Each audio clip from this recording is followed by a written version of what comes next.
Esse podcast é um oferecimento de Água Levite, Clube Turismo Leandro Martins e BNI Noroeste Paulista.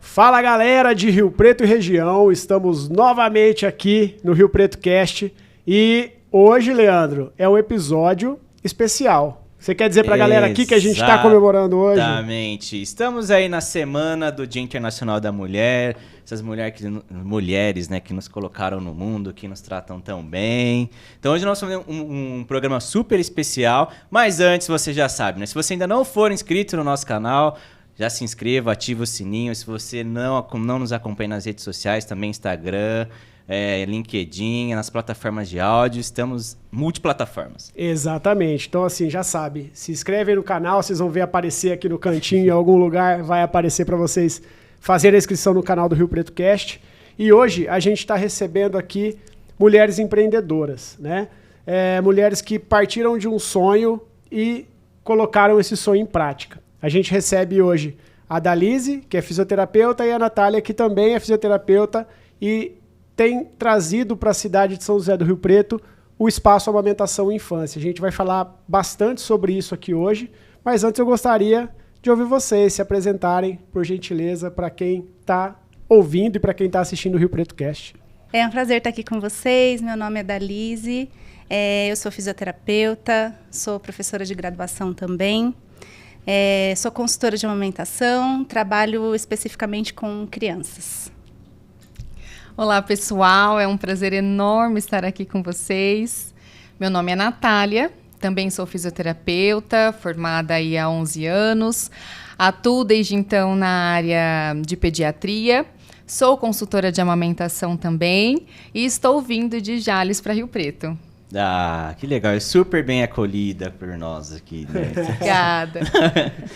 Antes até assim da gente entrar mesmo no assunto, queria ouvir um pouco de vocês, como que é para vocês empreender na área de saúde, com os cuidados com mulher, infância, né, amamentação e infância, que é uma área assim que a mulher é um momento da vida muito delicado ali para a mulher, né? Então, para a gente é muito gratificante. A gente se sente muito honrado, assim, de participar desse momento tão especial, né, da vida das mulheres, porque foi um momento especial para a gente também. Nós somos em 4 pessoas, 4 mulheres, que se uniram nesse propósito de ajudar essas famílias nesse começo da maternidade. Nosso foco é a infância, né, mas a gente ajuda muito as mães nesse começo dessa trajetória. Então, para a gente é até curativo, né? Então, muitas das dificuldades que as mães têm foram as dificuldades que nós tivemos também. Então, nós temos essa oportunidade de ver de um outro ângulo e de ajudá-las, né? Na medida do possível, é claro. Então, é muito gratificante empreender com mulheres, empreender com famílias, né? Ajudando nesse amplo aspecto da vida, assim, nesse comecinho da vida das crianças e da vida materna. Ah, que legal. E com todos esses desafios que acontecem, né? A gente sabe que as mulheres, além de estarem presentes no mercado de trabalho, hoje em dia ainda tem uma atuação muito forte na vida da família em si. E como que é, hoje em dia, ser mãe em pleno 2023? E conciliar com tudo isso que acontece, né? Ser mãe, ser mulher, ser tudo que vocês são, né? Num momento de vida acelerada, de tudo que a gente tem no dia a dia. É desafiador, Igor. É desafiador porque se a gente for pensar lá nas nossas avós, elas tinham dedicação exclusiva com a família, né? Em casa, com o trabalho doméstico, com os filhos. E hoje a gente se cobra para sermos boas mães, porque hoje a gente estuda, a gente vê qual que é a melhor criação para os nossos filhos, e a gente se cobra nesse papel, a gente se cobra enquanto esposa e a gente se cobra muito enquanto profissional. Então, é extremamente desafiador essa dedicação em todos esses âmbitos da vida, mas eu te digo que vale a pena. apesar que, quando a gente cuida de alguém, a gente descuida de alguém, né? Então, quando eu saio para atender uma mãe, um bebê, uma família, eu preciso deixar as minhas filhas com alguém, seja com meu marido, seja com outra pessoa. Mas a recompensa de estar ali, ajudando aquela família, estar com aquela mulher, com aquela criança, fazer o que a gente faz e empreender, no caso, é colocar o nosso toque, o nosso, naquele trabalho, é muito refazedor, assim. É maravilhoso, é especial. Ah, que bacana. E vocês, assim, se encontraram e estão criando espaço amamentação e infância, né?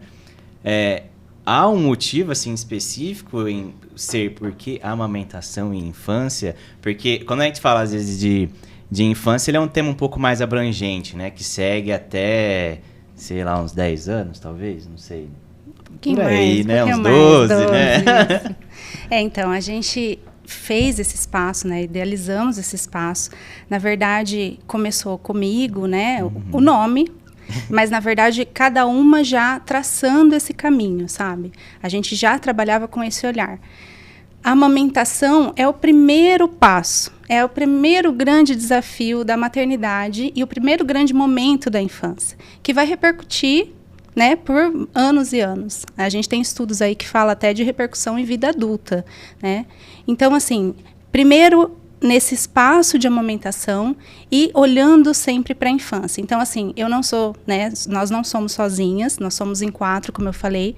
Eu, a Natália, a doutora Gabriela Mazetti, né, e a Camila. As duas estão trabalhando hoje, elas não puderam estar aqui, infelizmente, porque nós nos encontramos na terapia intensiva e elas estão lá hoje, né? A doutora Gabi recebendo um bebê, a Camila trabalha na terapia intensiva dos pequenos, né? Dos neonatais. Então, hoje elas estão lá, de plantão. E nesse momento que a gente se viu ali na terapia intensiva com as crianças, a gente olhou diferente para a infância, né? Então, o meu primeiro movimento foi a partir desse olhar para a amamentação pela minha própria experiência. Então, eu vi que era algo muito desafiador, vi que era algo necessário, a gente já estudava, né, nós já sabíamos sobre essa necessidade do aleitamento materno, que é algo insubstituível, não tem como negar. Então, a gente começou a olhar para as questões relacionadas à amamentação, relacionadas à infância. E nos encontramos nesse tempo, nesse espaço agora, com projetos paralelos, né? Então, o nome Amamentação e Infância veio do meu projeto inicial, mas quando eu encontrei as meninas, inicialmente a Natália, depois a Camila e a doutora Gabi Mazetti, a gente, então, viu que nós estávamos olhando para a mesma coisa, que é justamente esse primeiro momento dos cuidados da criança, que começa ali, né, no puerpério materno, ali naqueles primeiros dias, na primeiríssima infância que a gente fala, e que o aleitamento materno é potencialmente importante. E, além, nós somos fisioterapeutas, né? E a doutora Gabi Mazetti já trabalhava com a pediatria também. Então, nós conseguimos associar o que a gente faz, e inclusive por uma necessidade que eu via muito relacionada à amamentação, né, a esse desenvolvimento da infância. E aí a gente resolveu criar um espaço, que é o espaço que a gente está trazendo agora, que está ficando pronto. Hoje a gente já vai marcar o dia de inauguração, né? E esse espaço é para acolher essas famílias, é para acolher a mãe, o pai, a rede de apoio e essas crianças com um olhar para a saúde, não somente para a doença. O nosso foco é uma infância saudável. É isso que a gente vem trazer. Legal, você falou muito de rede de apoio, e a Natália falou também que no passado as mulheres tinham essa dedicação exclusiva, né? O que mudou ao longo do tempo e qual é a importância dessa rede de apoio nos dias atuais? Porque antigamente, como você falou, as mulheres tinham quase que dedicação exclusiva, né? Os homens estavam lá a trabalho e as mulheres ficavam em casa normalmente moravam muitas mulheres juntas, né? Tinham as avós, as tias, né? As sobrinhas, enfim, que todas elas se ajudavam e se relacionavam ali. Hoje em dia, são famílias mais solitárias, podemos dizer assim, né? A gente tem o papel do pai, da mãe, um filho, 2 filhos, mas a gente encontra algumas barreiras aí nessa questão da rede de apoio. Como que funciona isso e qual a importância da rede de apoio nos dias atuais? A rede de apoio, ela vem ajudar essa família, né? Essa mãe, esse pai, com essa criança que acaba de chegar e até maiorzinha, nessa sustentação da família, nesse suporte para que essa família consiga se relacionar socialmente, né? Seja trabalho, seja outras atividades. E também no suporte dentro do lar para que essa mãe, por exemplo, fique com esse filho e não precise se preocupar nesse primeiro momento em ter que fazer uma comida, em lavar uma louça, em limpar uma casa. Qualquer ajuda é bem-vinda, Qualquer ajuda é bem-vinda. E o mais importante, assim, rede de apoio não é apenas família. Amigos, vizinhos são rede de apoio. Né? Então, assim, o que eu vejo hoje que a gente precisa é se abrir um pouquinho. Muitas vezes a gente não conhece nem o vizinho. Né? Então, assim, se relacionar, ampliar a nossa rede de relação. E essa nossa rede será a nossa rede de apoio com os nossos filhos. E aí, essa rede de apoio, ela vem ajudar muito a nossa saúde mental. Porque chega um momento, se você se cobrar, dar conta de tudo, fazer tudo que a sociedade cobra, né? Trabalhar fora, dar conta dos filhos, da casa, e não ter ninguém para te ajudar, gente, não tem quem aguenta mentalmente falando. Então, a gente precisa ali das pessoas de confiança, da nossa confiança, auxiliando nesse processo. A escola também serve como uma rede de apoio, né? Com certeza. Uma das redes de apoio de maior confiança, que geralmente, né, as crianças vão para lá para que a gente possa trabalhar. Mas essa rede de apoio também auxilia, por exemplo, os pais a darem uma voltinha, a mãe, o pai a fazer uma atividade física, né? E assim, é de um valor imensurável. E gostaria de afirmar, pai não é rede de apoio, né? O pai não é. O pai é participante da vida do filho, tanto quanto a mãe.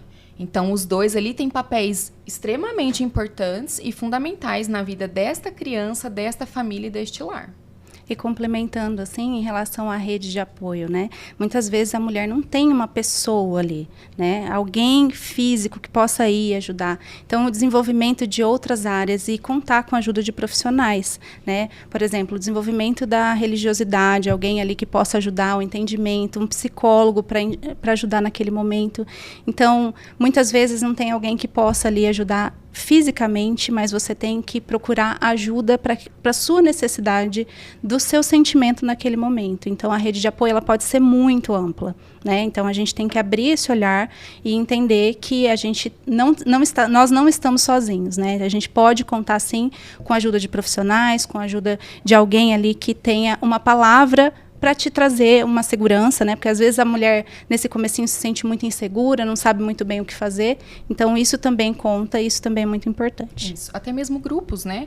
Grupos de puerpério, onde mulheres com filhos ali se encontram para conversar, trocar experiência. Porque muitas vezes no puerpério, a mulher está numa condição ali, aquele desgaste, noite sem dormir, criança chorando, ela acha que é só ela que está passando por aquilo. Isso. Né? Que é só o filho dela que não está dormindo à noite, que está chorando muito. E quando ela se reúne com outras mulheres, a troca de experiência é tão valiosa. Aí ela pode falar e ela vê a outra também falando e vê que a experiência é parecida, que ela até descansa. Ela descansa no ouvir da outra e ouvindo a outra. O nosso projeto pretende acolher as mulheres também dessa forma, fazendo um ponto de encontro, para que a gente converse um pouco mais sobre esse momento. Sabe o que é legal? A minha esposa, ela teve nenê, né? Sua filha nasceu em dezembro. Uma amiga nossa, a filha dela nasceu 15 dias depois. E uma outra amiga nossa, a filha dela nasceu em abril. Então, as três gestação bem próxima. E elas criaram um grupo na época da gestação para falar, com uma contar para a outra. E depois ficaram falando... Até hoje elas têm um grupo e ficam contando as coisas que acontecem entre elas, né? Vocês falando de rede de apoio, eu lembrei muito disso. Falei, é verdade, as três elas trocam muita ideia. Fulano fez isso hoje, Ciclano fez isso. Você tá tendo essa dificuldade? Como é que tá sendo? Então tem sido elas falam, a minha esposa a Gabi fala muito bem disso, que elas compartilham assim histórias que é nesse sentido mesmo. achei que era só comigo, mas na verdade acontece também com outros. É fundamental você trocar experiências, você ter esse contato com outras realidades, né? E ver em qual parâmetro ali você está. Traz segurança, você pode retomar, então, o comando da situação, porque você vê que está indo tudo bem, e na maioria das vezes vai tudo bem. Que legal. Aí eu achei bacana que você falou assim, o pai não é rede de apoio, né? Vocês, como um espaço que visa justamente olhar para a infância como um todo, muitos pais, às vezes, eles se sentem perdidos, né? Assim, qual que é minha função aqui, né? Qual que é o meu papel no mundo agora, né?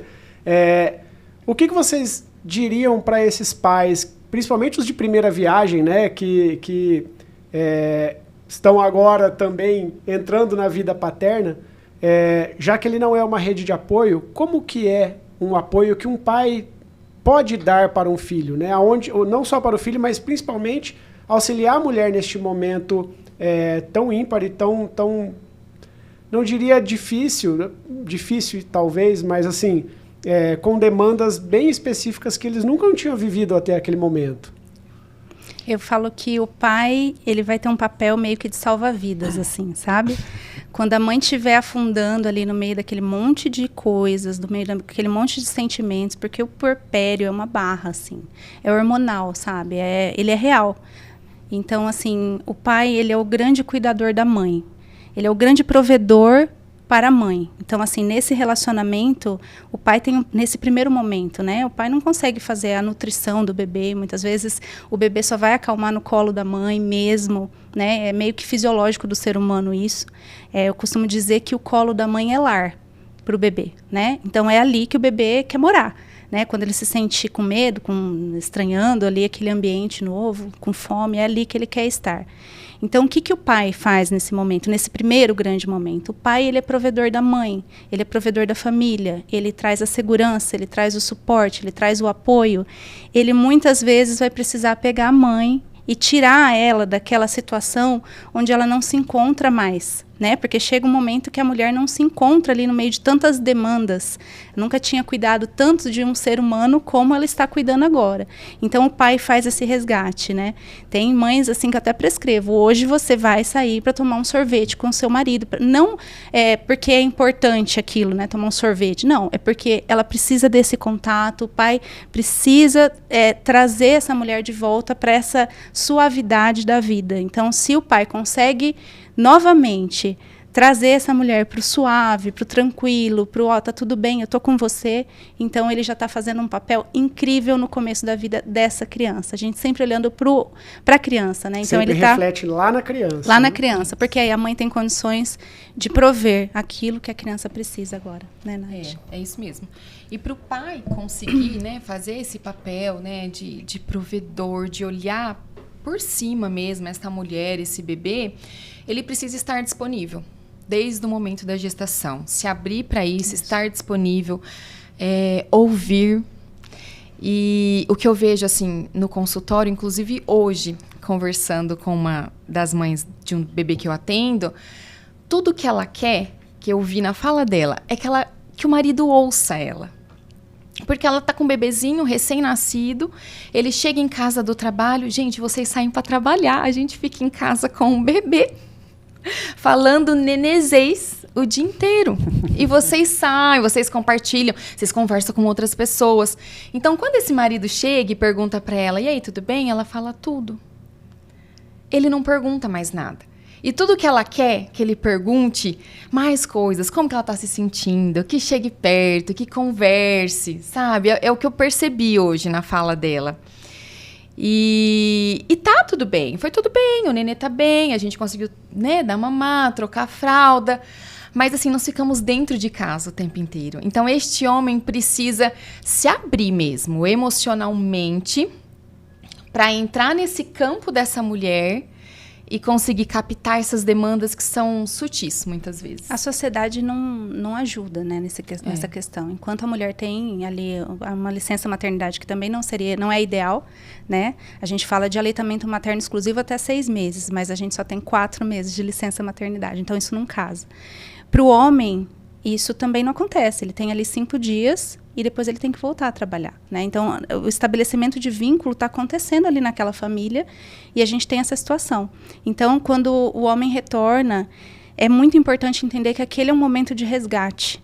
A mulher precisa desse resgate, né? Por mais que ela pareça bem, esteja tudo bem, ela precisa sair um pouco do ambiente, se restabelecer, porque vem uma noite pela frente, vem um outro dia. Então, esse momento é muito importante. Ou ficar com o bebê, ou alguém ficar com o bebê e o pai ficar com a mãe. Então, eu acho, assim, essa parte do marido acolher a mulher fundamental para esses primeiros dias, né? Para todo o puerpério, na verdade. Tá, que bacana. Não só nos primeiros dias, mas pela vida... Pela vida toda. Pela vida toda. E quais são as principais dúvidas, anseios que vocês percebem, assim, quando vocês vão conversar com as mães, né? Na verdade, Leandro, assim, hoje com a internet é bombardeamento de informação, né? Então, elas se encontram, assim, muito pode, não pode, devo, não devo. E o que eu percebo muito, assim, que é fatal. Todas as mulheres estão desconectadas, né? Todas que procuram, né, por ajuda, elas estão desconectadas com a sua intuição, o seu sentir. A gente mais ou menos intui e sente que algo vai bem ou que algo não vai bem, né? Então, a gente observa o nosso bebê, a gente observa o nosso ritmo de família, a infância ali no comecinho, e a gente sabe mais ou menos que vai bem e que não vai bem. Pelo menos que vai ou que não vai, né? Então, assim, aí a gente começa a procurar, as mulheres começam a procurar, eu encontrei alguma coisa aqui, começa a procurar na internet. E aí, na internet, a gente encontra de tudo, né? E essas informações acabam se cruzando, e quando elas se veem na situação, muitas vezes elas já não sabem mais nem muito o que perguntar, né? Porque elas já estão totalmente perdidas. Então, é muito assim, quanto tempo de mamada, quantas vezes, Então, assim, independente de qualquer coisa, é importante parar, perceber e olhar, né? E é sempre o que eu falo, você vai olhar e você vai perceber, né? A gente não tem como dar uma receita de bolo. Então, a consultoria ela não é feita com uma receita. Não é igual para todas. Ela é personalizada e a gente vai ajudar justamente essa mulher resgatar essa visão, resgatar essa observação. O que você tem que observar? Então, muitas vezes, Dalise, como que eu vou saber que o bebê está saciado? Né? Como que eu vou saber que mamou o suficiente? Então, a gente vai trazer para a mãe, além dessa sensação, né, de como observar que um bebê está bem ou não, parâmetros para que ela tenha, assim, no dia, a quantidade de xixi, comportamento. Então, a gente ensina esse olhar para o bebê, que a gente foi perdendo isso, né? Que as mulheres antigamente, elas não tinham esse excesso de informação, mas elas tinham mais conexão com os bebês. Então, são perguntas variadas, mas todas essas perguntas pautadas nesse excesso de informação e nessa falta de observação de si e do bebê que a gente vem reproduzindo, assim. É um excesso de informação num período extremamente vulnerável. Isso. Então, assim, o bebê é um estrangeiro que chega na casa e ela precisa aprender a falar a língua dele. E aí, ela busca, né, exageradamente informação, exageradamente não, mas assim, com muita voracidade, né, essa quantidade de informação, tanto antes do bebê nascer como depois. E aí, gente, é que tá. Cada dupla, cada mãe bebê é única. A história da Dalise é completamente diferente da minha, que vai ser completamente diferente da sua esposa. Então, não existem histórias iguais, não existem duplas mãe-bebê iguais. E na internet trazem receitas, né? Trazem fórmulas prontas. E aí, quando elas olham aquilo e não se encaixa... Não se aplica, né? Não se aplica. Gente, isso é desesperador. E aí, a gente leva essa calma, né? É o que a gente escuta. Ai, nossa, fiquei tão tranquila depois da sua visita. Sim. Não é? Porque é um olhar particularizado, sabe? Para aquela dupla. Eles são únicos.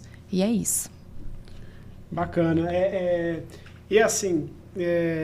até resgatando um pouco do que a gente vai falar bastante hoje sobre o espaço que vocês estão abrindo, como está sendo para vocês fazer essa conexão entre mulheres, né? Como que está sendo, principalmente entre mulheres e entre amigas, né? Vocês já se conhecem de longa data, né?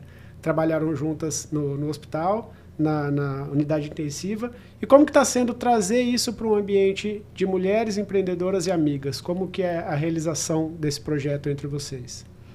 Bem, a Nath foi minha aluna na residência, velha, né? Aí eu já entreguei a idade.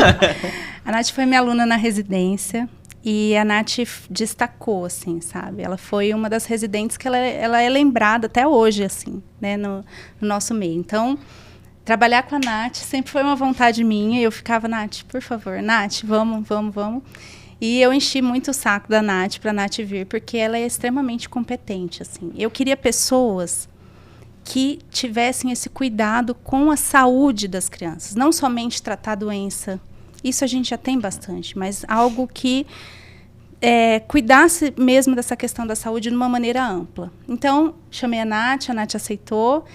Depois eu conheci a Camila. A Camila faz, né, a mesma formação que a minha. A Camila também foi uma residente. Aí a Camila foi residente da Nath, já estou entregando a idade da Nath também.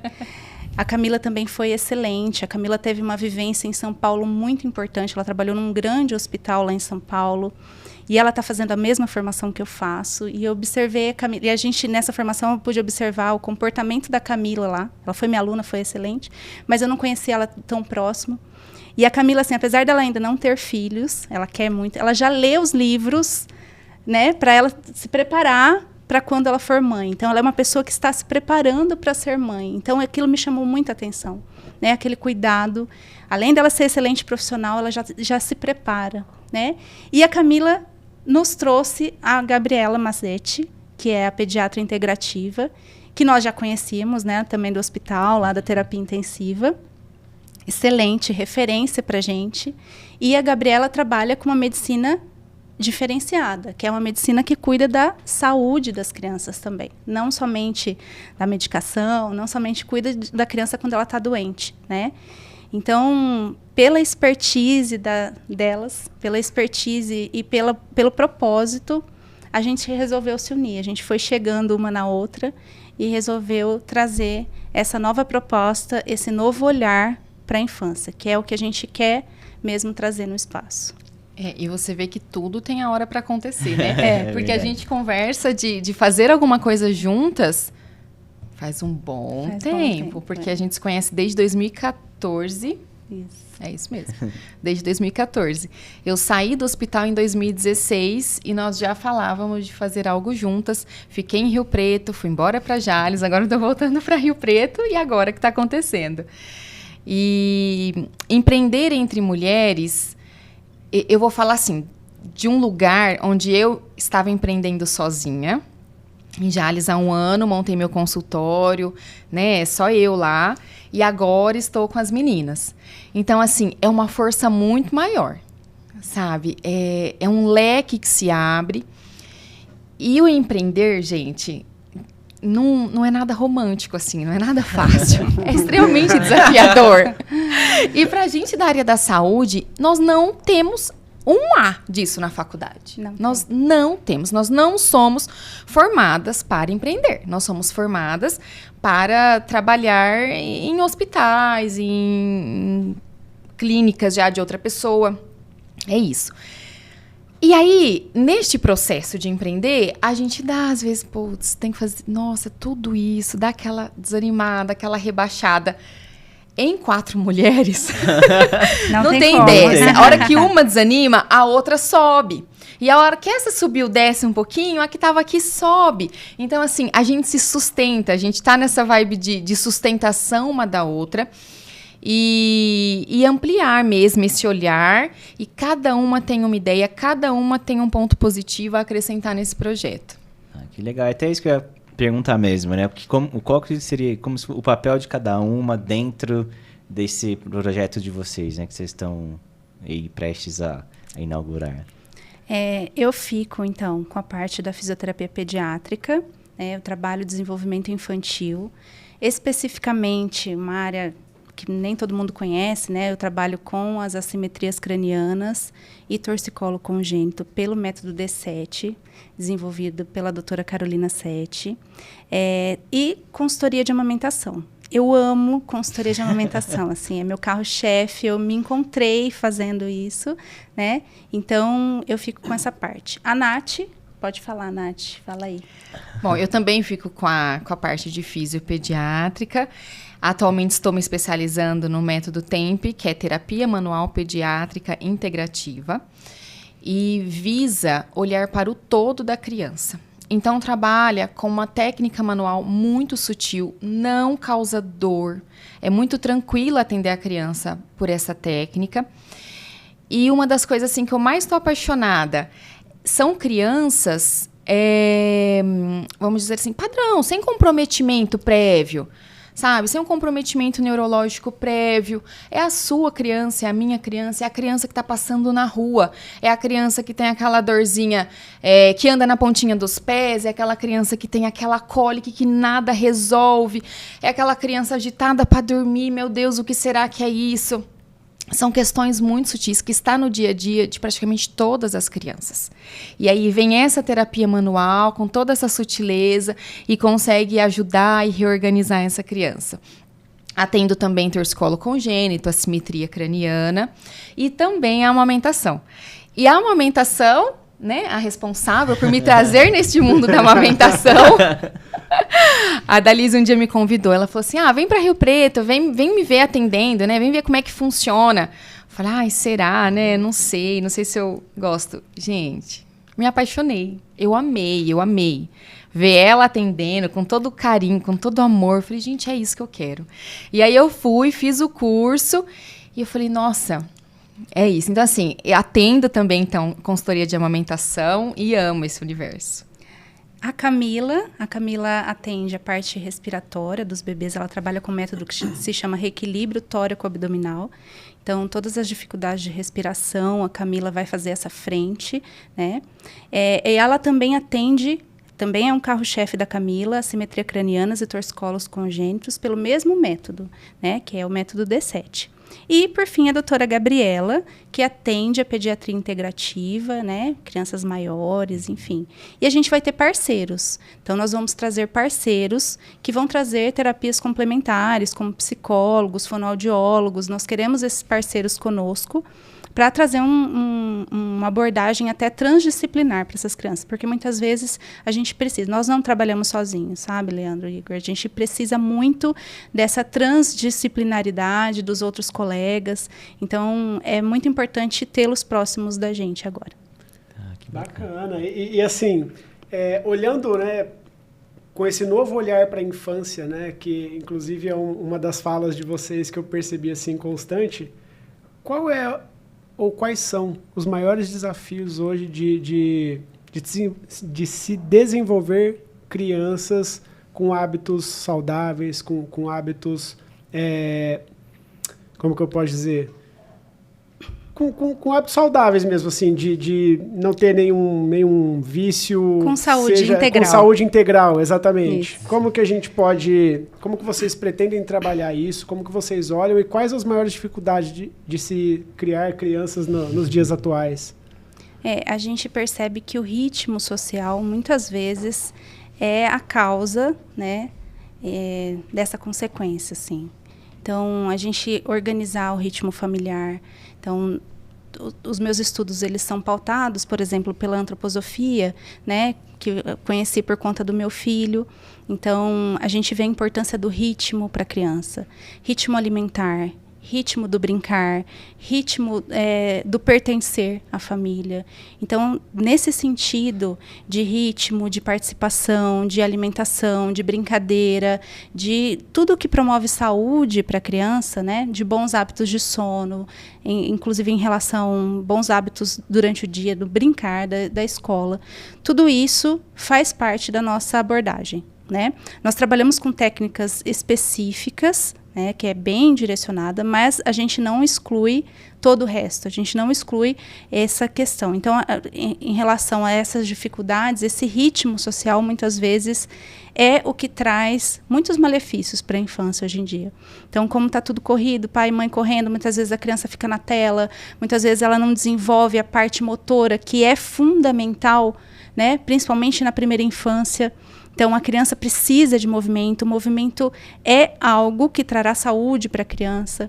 Ou mesmo a mãe não teve algum apoio para realizar a amamentação. Então, aí entra com fórmula, a criança desenvolve uma alergia, depois desenvolve questões pulmonares. Então, pensando em tudo isso, né, nesse ritmo da criança, nesses hábitos, né, de saúde, é que a gente vem trazer essa proposta de acolher essas famílias de maneira integral, né, e trazer a saúde de verdade, a saúde adequada, né, a saúde para aquela fase daquela criança, o que a criança precisa, todas essas orientações. Então, por exemplo, se passar com a doutora Gabriela, a doutora já faz toda essa intervenção na medicina integrativa, que é uma medicina que muitas vezes ela vai prescrever horas de brincar para a criança, porque tem criança que não tem, né? Fica na escola um período, muitas vezes sem a parte motora, chega em casa, vai para o celular e ela vai desenvolvendo questões comportamentais, né, até neurológicas, a gente já tem estudos sobre isso. Então, às vezes, o médico precisa prescrever, olha, precisa de tanto tempo na natureza, tanto tempo de brincar. Então, isso é um desafio dos dias atuais, né? O sucesso do nosso tratamento depende muito dessas orientações para a família. Então, o nosso atendimento não é simplesmente a mãe chegar lá com a criança, a gente vai atender, tchau, tchau. Não. A gente precisa, na grande maioria das vezes, passar essas orientações do brincar. Como que essa criança brinca? Ah, meu filho não brinca, fica muito no celular. Então, aí vai levar a informação para essa família dos malefícios do celular, apesar de hoje a grande maioria já ouvi falar, né? Entra no Instagram, tem algum pediatra falando dos malefícios do celular e tudo mais. Mas dar orientações bem direcionada. Inclusive hoje, né? Eu estava atendendo um nenezinho e sábado também. Eu falei, tarefa pro papai, brincar de aviãozinho com essa nenê. Sabe, erguer para o alto, virar, dar essa informação de localização, de mudança no espaço, de altura. E aí eu perguntei, brinca? Não, não brinca. E aí e o desenvolvimento motor depende muito, né, desse brincar da criança. E aí quando a gente fala para a mãe, olha, mesmo pequenininho, né, inclusive pequenininho, precisa ficar de bruços, precisa ir para um tapetinho, precisa ir para o chão ficar de bruços. Tá deixando de bruços? Aí eu deixo, mas ele não gosta, eu coloco ele lá e ele chora. Não é colocar e interagir com aquele bebê, né? Não é encher de brinquedos. A maioria dos pais ficam aflitos querendo comprar. Ai, qual brinquedo que eu tenho que comprar agora? Isso, aquilo. Muitas vezes a gente tem que fazer abordagem de desobstrução. Exatamente. Né? É tanto estímulo, tanta coisa, tanto brinquedo, tanta cor, né? A criança hiperativa, muito, né? A gente tem que desobstruir. Então, assim, até esse tipo de abordagem a gente faz. Muitas vezes a gente vai na casa das pessoas, muitas vezes não, a gente, né? A gente visita as famílias e a gente observa também o ambiente. O ambiente faz parte da criança, da saúde da criança. Então, nesse sentido, a gente faz essa avaliação do ritmo, da dinâmica familiar, do ambiente, trazendo, então, a saúde, né, Nádia? Exatamente. É isso mesmo. E essa disponibilidade dos pais, né, para a criança, para o brincar. E o brincar, ele é genuíno da criança. Ele não precisa de artifícios fora, que é a preocupação deles, né? É favorecer um ambiente, é levar essa criança para a natureza e deixar que isso aconteça. Ah, mas meu filho não brinca sozinho. O melhor meio para ele brincar sozinho, e que eu vejo que incomoda muitos pais, é o ócio. Aquela criança, ela precisa ficar sem fazer nada, para ela aí sim desenvolver uma brincadeira. E isso eu vejo que incomoda, eu vejo em casa. Outro dia, uma das minhas filhas estava lá, quietinha assim, olhando pro nada. Aí meu marido, filha, o que foi? Eu, não tira, deixa ela tá criando, ela tá pensando, ela tá traçando estratégias. Para qual o próximo passo? Qual a próxima brincadeira que ela vai criar? Então, isso é riquíssimo. O ócio, gente, é o processo criativo inicial para a criança. A criança precisa ter essa oportunidade de movimentação, de ócio, de experimentação. A criança é um grande cientista, né? Ela está ali brincando com uma bola, mas ela está experimentando. Não teoricamente, como a gente sabe, mas ela está ali se desenvolvendo. Então, se a gente não dá essa oportunidade, muito possivelmente essa criança pode ter algum tipo de dificuldade, déficit, distúrbio, enfim. E até mesmo, às vezes, essa criança que está sendo hiperestimulada por telas ou por excesso de brinquedos, ela cai em alguns diagnósticos. Quando, na verdade, não. Era somente, assim, reorganizar a vida dela, reorganizar os estímulos. Que bacana. E a gente, vocês estavam falando, tá lembrando da minha filha aqui, que agora ela gosta de ficar escondendo atrás das coisas pra gente procurar ela. Então, às vezes, ela, do nada, assim, ela some. Aí ela, papai, aí a gente ir atrás dela, procurar ela.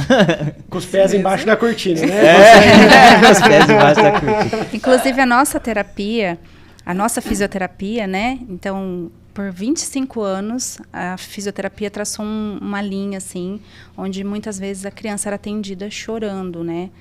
A todo custo. A gente não trabalha assim. Então, o repertório para o nosso atendimento é o brincar.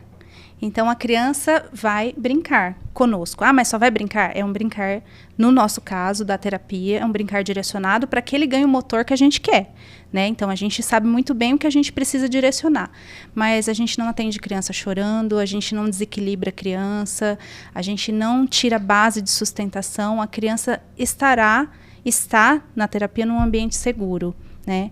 Então, elas adoram, elas não querem ir embora, é muito gratificante, assim. Mesmo os bebês, a gente troca altos diálogos, assim. É legal. Porque é um desafio entender o bebê em ele. Nós entendemos, né? E outro ponto é atender com a presença da mãe ou do pai ali. Tá? Então, não tem essa de a mãe ou o pai espera na recepção. Não, eles esperam ali.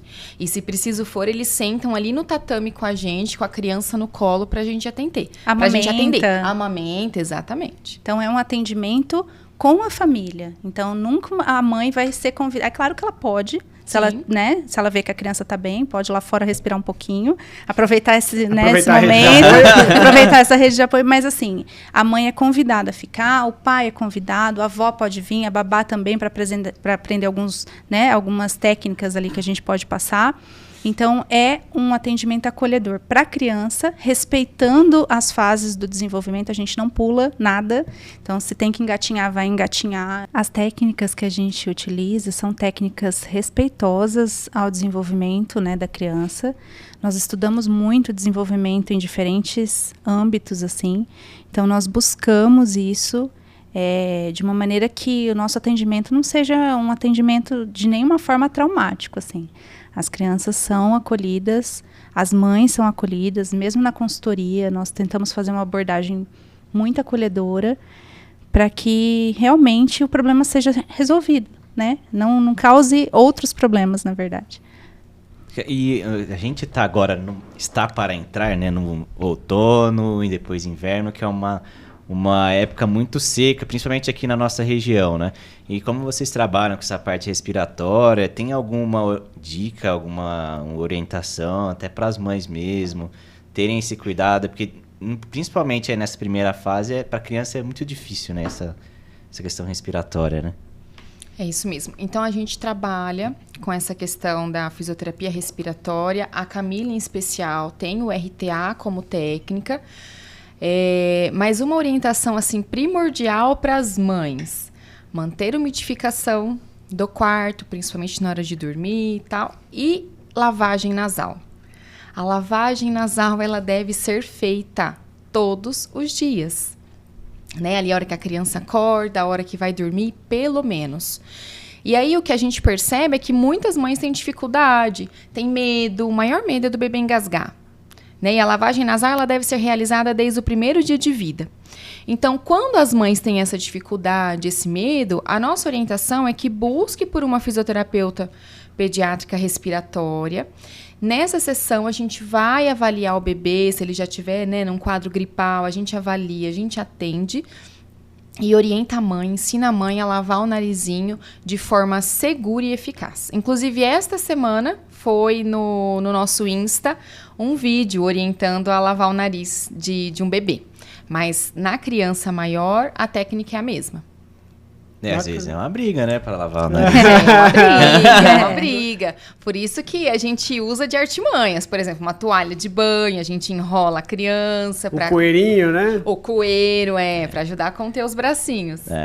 Com a minha filha na hora do banho, né? Aí eu seguro ela, né, tadinha. Mas aí minha esposa vem com a seringuinha lá para lavar o nariz. Essa técnica que a Camila utiliza, que é o RTA, são manobras gentis que fazem tanto a prevenção, porque melhora a dinâmica, né, de toda a musculatura respiratória, quanto o tratamento das doenças respiratórias. Então, é uma técnica muito eficaz, muito já divulgada, assim, no Brasil, e a Camila traz essa proposta pra gente. Então, assim, a criança não vai fazer chorando, né? E principalmente assim, fazer esse preparo é super legal, né? Com os maiores, com os menores. Então é uma técnica muito interessante que a Camila traz, né? Já tem alguns profissionais em Rio Preto e a Camila traz para o nosso espaço. Legal. Vocês falaram até do Instagram de vocês, deixar para o pessoal aí, quem quiser seguir, né? É só entrar lá no @Espaço Amamentação e Infância, onde vocês vão ter um monte de informações relacionadas aí ao espaço que as meninas estão abrindo e principalmente sobre, por exemplo, a lavagem nasal, que a Natália mencionou, e um outro ponto que você tocou agora há pouco, em relação à simetria craniana. Isso, assim, para mim, por exemplo, é um tema relativamente novo, confesso. O que é uma simetria craniana? Como que vocês trabalham isso no espaço de vocês? Esse assunto tá até meio polêmico, assim, ultimamente, né? Porque há divergências de opiniões, assim, né? Mas, assim, o que eu gostaria que as pessoas soubessem é que um bebê, né? É claro que se ele não teve nenhum abalo, né? Eu tô falando de um bebê saudável, ele vem zerado, né? Então, é preciso que o bebê tenha simetria na forma e na estrutura, para que ele tenha um desenvolvimento adequado. Então, as assimetrias cranianas, elas estão aparecendo cada vez mais frequente, e elas chamam a atenção em diferentes pontos para o desenvolvimento dessa criança. Então, não é um amassadinho, né? Então, a cabeça da criança ela foi feita para ser simétrica, e aí eu convido as mamães, né, que têm bebês em casa, olhem a cabecinha dos seus bebês. Tem que ser simétrica, redondinha, igual dos dois lados. Não tem que ter região, né, de planificação. Quem dá o diagnóstico da assimetria craniana é o médico. Então, a gente, como eu falei, a gente não trabalha sozinho.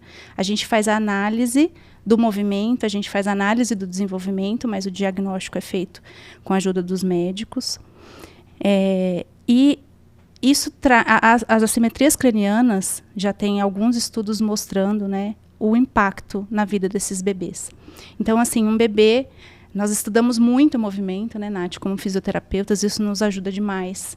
Então, a gente tem que ter uma quantidade de movimento para que a gente tenha liberdade, né? A movimentação promove a expressão da alma do ser humano. Então, um bebê que nasce zerado, ele é praticamente um ser ali divino, né? Ele tem que ter toda a liberdade para o movimento, porque ele está aprendendo esse movimento, né? Ele vai se desenvolver.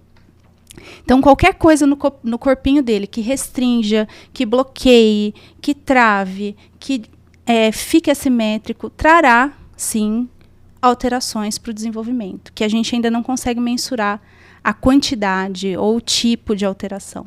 Mas, por exemplo, o clássico associado, são os atrasos no desenvolvimento neuropsicomotor, né? Então, esses atrasos motores podem sim trazer para as crianças outros atrasos cognitivos, questões comportamentais.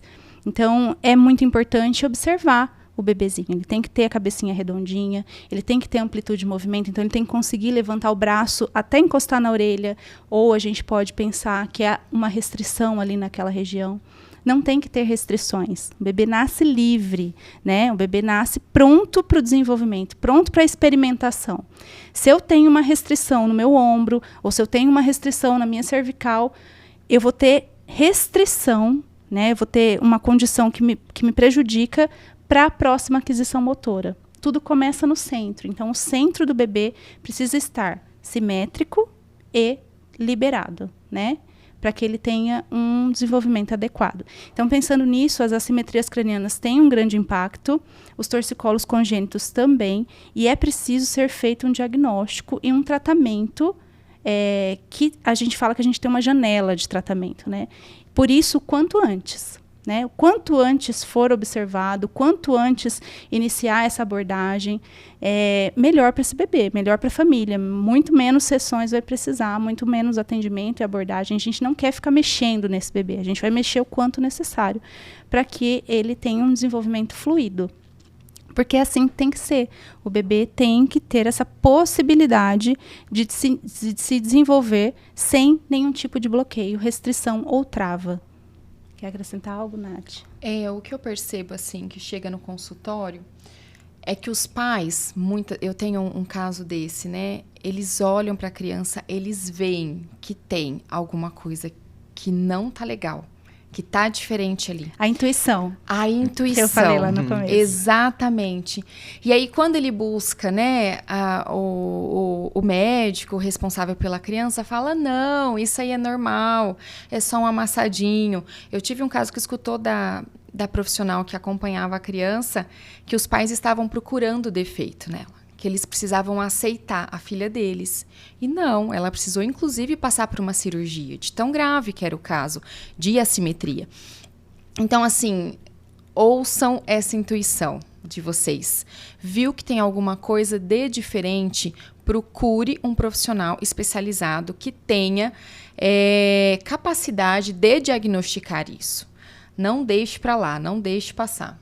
Eu sou fisioterapeuta e eu não tenho capacidade numa área que eu não atuo, né? Então, vai até uma questão de humildade dos profissionais que, se realmente não souber avaliar, a gente tem, graças a Deus, Rio Preto é um polo de saúde. Então, a gente tem a quem recorrer, a quem encaminhar. Então, eu falo assim, que esse exercício de humildade a gente tem que fazer na área da saúde, né? Não falar algo que não sabe, não falar algo que você não dá conta de resolver caso não dê certo.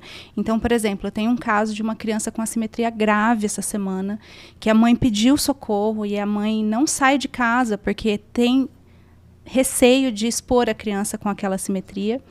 E, no caso, foi banalizado, né, pelo profissional que estava atendendo. E é visível, assim, né, se a gente mostra, né, poxa vida, como assim, né? E foi banalizado. Então, prestem atenção e perguntem, né, porque foi falado o seguinte, que isso melhora, essa simetria vai melhorar, esse torcicolo vai melhorar com o tempo. Então, você pergunte para o profissional, caso não melhore, o que nós vamos fazer? Né? E melhore até quando?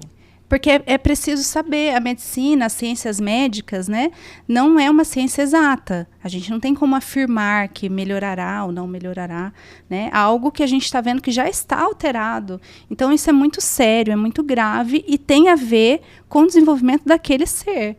Né? Então, um pai e uma mãe, a última coisa que ele vai querer é encontrar defeito no seu filho. A última coisa. Né? Então, aquilo, eu falo assim, quando meu filho tinha alguma coisa assim, aquilo me gelava o coração. Porque eu falava, meu Deus, será que eu vou conseguir resolver? Né? Então, se eu estou vendo que tem algo alterado, não é a mãe que está procurando defeito no seu filho. Uma mãe não procura isso. Uma mãe quer fluir, quer, né? Não, a gente não pode banalizar aquela angústia daquela família, aquele olhar que aquela mãe está tendo sobre aquele bebê e aquilo que realmente está acontecendo. Né? Se o bebê tem uma assimetria craniana, você precisa olhar para esse bebê e olhar, inclusive, todo o resto do corpo. Porque se forem encontrados outros bloqueios, esse bebê terá, consequentemente, impacto e abalo no desenvolvimento. Isso. E agora, falando aqui de uma área muito específica da DA, que é a amamentação, muitas vezes a gente consegue pegar esses casos nesse primeiro contato da amamentação, nesses primeiros dias de vida. E aí está um diferencial nosso, né, Dá? Enquanto fisiopediátrico, especialista nisso, trabalhando com essa área de torcicolo, assimetria, encontrar esses bebês na amamentação.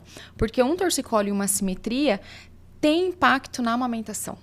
E muitas vezes é um impacto que outros profissionais olham e falam, não, mas não tem nada, tá tudo bem, não tá mamando. Por quê? Porque não quer, porque não tá com preguiça de sugar, alguma coisa do tipo. E não. Então, quando a gente chega nesses casos e vê, nossa, é aqui, tem um bloqueio muscular, é isso que está dificultando ele a mamar, ou que está mamando, fazendo estalidos, barulhinho, né? Isso. Então, assim, a gente foi buscar essa nova formação porque na amamentação, né, no meu caso, no caso da Natália, a gente já observava, poxa vida, tem uma mãe com leite e um bebê que quer mamar, com fome. Mas ele não consegue. Ele não consegue abrir a boca, ele não consegue se posicionar, ele prefere um peito. Como assim prefere, né? O bebê não tem um cognitivo formado para preferir alguma coisa ainda, né? Então, é preciso também haver um ajuste em relação à expectativa daquele ser humano que acabou de chegar. Ai, meu bebê está fazendo peito de chupeta. Não. O bebê não faz um peito de chupeta, porque simplesmente ele quer ficar ali. Algo está acontecendo. Então, aquela mama muito machucada, aquele bebê que não sai do peito, aquele bebê que tem preferência lateral, aquele bebê que não se acomoda, que tem disquesia, né, logo no começo. Muitas vezes a gente acha que o bebê só está com cólica e a gente vai ver uma outra coisa. Então, esses bebês me chamavam muita atenção. Eu falava, nossa, mas por que isso acontece? E eu via que era alguma coisa que acontecia na região da mandíbula, da maxila, da cervical. E aí foi que eu encontrei o método D7, uma colega, Fran, albanês lá de São Paulo, me falou sobre esse método. E aí fez muito sentido. E aí eu comecei a aplicar na amamentação e começou a resolver os casos e resolver. Então, assim, eu demorava 7 sessões para atender uma mãe com um bom resultado.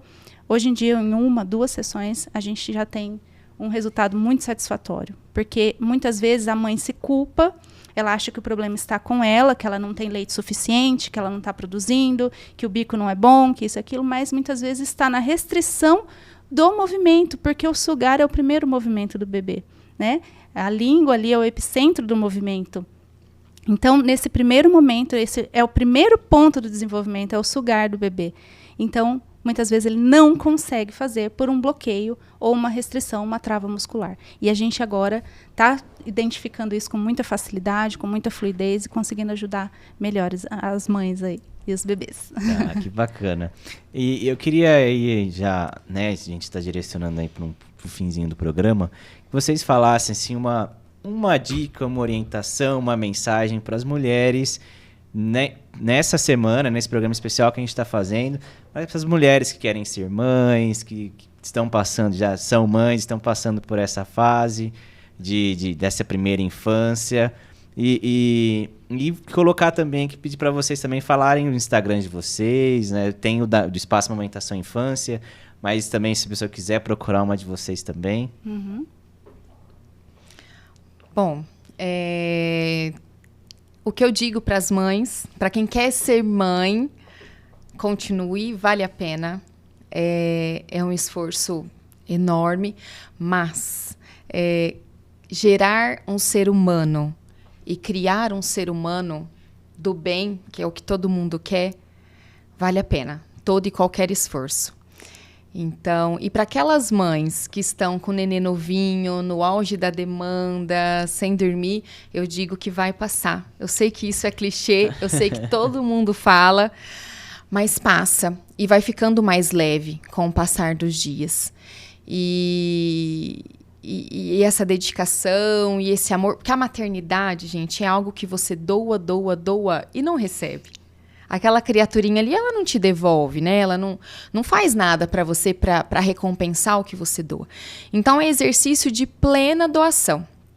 Então, quando a gente olha para isso e aceita e fala, é plena doação, as coisas vão ficando mais leves. E não queira dar conta de tudo, porque você nunca vai dar. E nem precisa dar. E peça ajuda. Peça ajuda, principalmente nesses primeiros dias de puerpério e ao longo de toda a maternidade. Mas eu falo principalmente dos primeiros dias, porque é quando parece que tá fechado, sabe? Você só enxerga ali o seu quadradinho e a gente não consegue ampliar. Então, peça ajuda para o marido, peça ajuda profissional, se algo tiver difícil emocionalmente, psicologicamente. Não banalize sinais seus, emocionais. E faça de tudo para que a caminhada fique mais leve. Compartilhe e siga esse fluxo. Bom, então o Instagram do Espaço, @Espaço Amamentação Infância. E o meu, @Fisio_Natália Gasparino. Para as mulheres, o recado que eu deixo é... Mulheres em geral, independente se ela tem vontade de ser mãe ou não, procure observar a si própria, né, a si mesma, e procure trabalhar bastante o autoconhecimento, né, especialmente para aquelas que querem ser mães. Então, antes, se for possível, trabalhem bastante essa questão do autoconhecimento, conheça bem o seu parceiro, conheça bem, né, aqueles pontos que mais te doem e como você pode lidar com eles. E para quando vocês resolverem, né, ter filhos e tudo mais, procurem entender um pouco sobre a infância. Entendam sobre um recém-nascido. Ajustem as expectativas sobre o que é, de fato, um recém-nascido. Né? Eu vejo que muitas mães se perdem ali nessa expectativa, né, dos bebês. Então, entendam principalmente as questões da primeiríssima infância, que eu costumo dizer, né, copiando a frase lá, já muito conhecida, que a infância é terreno que se pisa a vida toda. Então, é importantíssimo a gente entender sobre os primeiros 7 anos da criança. É importantíssimo a gente ter esse conhecimento. É claro que a gente não terá todo o conhecimento, e para isso nós estamos aqui como profissionais para ajudá-los, né? Então, procure entender a si próprio primeiramente, entender o seu marido, a dinâmica da sua família e, num segundo momento, preparem-se para esse novo ser que vai chegar entendendo as questões da infância. A gente se prepara para tanta coisa no mundo, né? Se prepara para uma prova, a gente se prepara para um trabalho, a gente se prepara para N coisas na vida, mas às vezes a gente acaba não se preparando para a chegada de um ser novo, né? Que está pintando na nossa vida. Só terminando, né, de compartilhar, você gostaria de deixar as suas redes sociais? Denise? Sim. Vocês me encontram lá no Espaço Amamentação Infância. E o meu Instagram pessoal, eu tenho 2, né? É o antigo Amamentação Infância e @DalizeZ. Lá eu posto um pouquinho do meu dia a dia, das coisas que eu faço ali com meu filho também, com meu marido, vocês vão gostar. E também deixar aqui a rede das outras meninas, né, que infelizmente não puderam estar aqui com a gente hoje por questões de trabalho, né? A Camila está lá no hospital agora. E a Gabi também está recebendo uma criança, né? Então, isso. As duas tiveram aí compromissos profissionais que, infelizmente, não puderam estar aqui com a gente. Mas o da Camila é Camila, com 2 L's, né? Camila Sgobi, SGOBI. A gente vai colocar aí para vocês também. E tem o da doutora Gabi Massetti, que é DRA.Gabi Massetti, com um S só. Beleza? Inclusive, a doutora Gabi Massetti, na página dela, ela responde muitas perguntas. A Gabi é uma pessoa muito aberta, né? Ela é um anjo, assim, que atende muitas mães. E ela responde muitas perguntas, assim, nas caixinhas. Ela abre as caixinhas. Então, as mães adoram. A Gabi tem uma rede de apoio, né? Uma rede transdisciplinar incrível. Ela indica profissionais incríveis. E procurem ela mesmo antes do bebê nascer. Se você está gestante, procura a doutora Gabi já para fazer o acompanhamento aí. E agora, a gente falou bastante do espaço, né? E eu gostaria de vocês deixassem uma mensagem também de mulher para mulher. Não é o slogan, né? Não é o slogan. Queremos, se quiser nos patrocinar. Daquela loja cor-de-rosa. Estamos aí, de mulher para mulher. Mas o que vocês diriam para aquelas mulheres que vão iniciar a sua jornada adulta, a sua jornada profissional, a sua vida conjugal, a sua vida materna? O que vocês assim, diriam de coração aberto para essas mulheres? Eu diria para que essas mulheres se abrissem para aquilo que as atravessa, assim, né? A gente, no meio de tanta coisa, muitas vezes a gente se perde da gente mesmo. Então, tem algo que te atravessa, que é algo que vem de cima, né? Que traz aquilo que você vem entregar no mundo. Então, ouça essa luz que te atravessa, ouça a sua estrelinha que está lá dentro. e entregue aquilo que o seu coração pedir para aquele momento. Então, são diferentes fases na vida da mulher. Então, a mulher adolescente é diferente da mulher, né, que está ali estudando e descobrindo a parte, né, de trabalho e tudo mais, é a mulher mãe. Essa mulher mãe, às vezes, se depara com uma situação onde ela tem que brecar. Mas tem algo atravessando ela ali naquele momento, que é ajudar a formação de um novo ser humano. Essa é a função mais nobre que a mulher tem, né? Então, se ouça aquilo que te atravessa, ouça aquilo que vem do coração, porque você tem uma função única na Terra. É isso, gente. A minha amiga fala demais. Mas complementando, né? E nós falamos tanto de intuição aqui, e nós somos roubadas, né? Roubaram esse nosso sentir, essa nossa intuição. Então, resgatar isso, sabe? Olhar para dentro, olhar para o sentir mesmo, e diante das situações, diante das fases da vida, que, como a Dalise disse, são extremamente diferentes, e se abrir para isso. E atuar e agir como mulher, porque nós, enquanto mulheres, temos um papel fundamental nesse mundo, e um deles, e mais lindo, é sermos portal da vida nesse mundo. Então, é claro que tem aquelas que não querem, não é uma opção, mas ser portal criativo não significa apenas trazer filhos para a vida. Ser portal criativo, a mulher é um portal criativo, está também no agir, no trabalho, naquilo que você entrega para a vida e para a sociedade. Então, focar nisso e se ouvir e estar conectada consigo mesma. Ai, que lindo. Gente, muito, muito obrigado pela presença de vocês aqui. Acho que foi um papo super bacana, né, Igor? Trouxe muito esclarecimento, acho que muito aprendizado, tanto para as mulheres quanto também para os homens, né? E é até uma última questão que eu queria até colocar aqui para vocês, qual que é o papel do homem para ajudar também a mulher, né? Que a gente sabe que tudo, a sociedade, a gente falou aqui, fala muito de que momentos é só da mulher, enfim, tudo mais. Então, como que o homem pode ajudar nesse processo também, né? Da mulher se sentir empoderada por tudo isso que ela está passando, que ela vai passar, né? A gente sabe que existem muitas questões além, né, de tudo isso que a gente falou aqui hoje, mas, por exemplo, questões ainda, alguns tabus que a gente vê na sociedade em relação à equiparação salarial, que é uma coisa que se briga hoje em dia, né, que na verdade deveria ser assim desde o começo, né? E como que vocês veem assim o papel do homem para poder levantar essa bandeira também, para trazer esse empoderamento para vocês e para dar voz às mulheres cada vez mais? Respeito, gente. Respeito. É não fazer piadinhas, sabe? Romper com um ciclo de piadas em relação às mulheres.